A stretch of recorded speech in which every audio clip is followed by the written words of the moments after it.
ሰላም ጤና ይስጥልኝ እንደምንላችኋል ውድ የዩቲዩብ ቻናሌ ተከታታዮች ዛሬ መጋቢት 2 2017 ዓ.ም ልዩ ከሰማዋቸው መረጃዎች የማካፍላችሁ ይሆናል።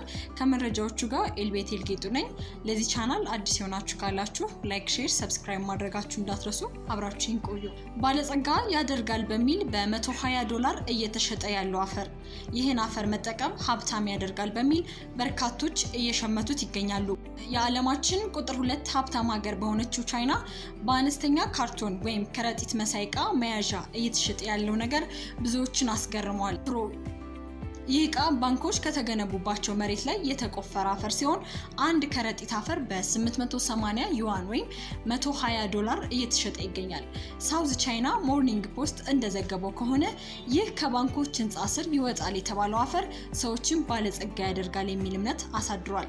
በንግዳቸው እንዲሳካላቸው የፈለጉ ቻይናውያን ይህን አፈር እየሸመቱ እንደሆነም በዘገባው ላይ ተጠቅሷል። አፈሩ በበይነ መረብ የንግድ አውታሮች አማካኝነት ለሽያጭ የቀረበ ሲሆን የአፈሩ ተፈላጊነት መጨመሩን ተከትሎ እስከ 1000 ዩዋን ደርሷል ተብሏል።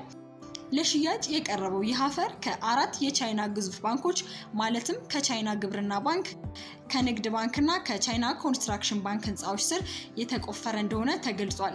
የሀብት መጠንን ይጨምራል የተባለው ይህ አፈር ከንግድና ኢንቨስትመንት ጋር ያሉ መጥፎ ነገሮችን ያስወግዳል ተብሎም ይታመንበታል። አፈር ሻጭ ነጋዴዎች አፈሩን በሌሊት ይቆፍራሉ የተባለ ሲሆን እንደተባለው ይህ አፈር የተባለውን ያህል ሀብት ያስገኛል የሚለው አመለካከት እስካሁን በሳይንስ አልተረጋገጠም።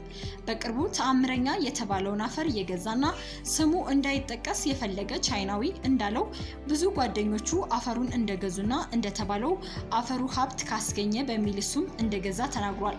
ድርጊቱ በመላው ቻይና መነጋገሪያ የሆነ ሲሆን ብዙዎች ሰዎች አፈር ከመግዛት እንዲቆጠቡና ገንዘባቸውን እንዳይጭበረበሩ ሲሉ አሳስበዋል።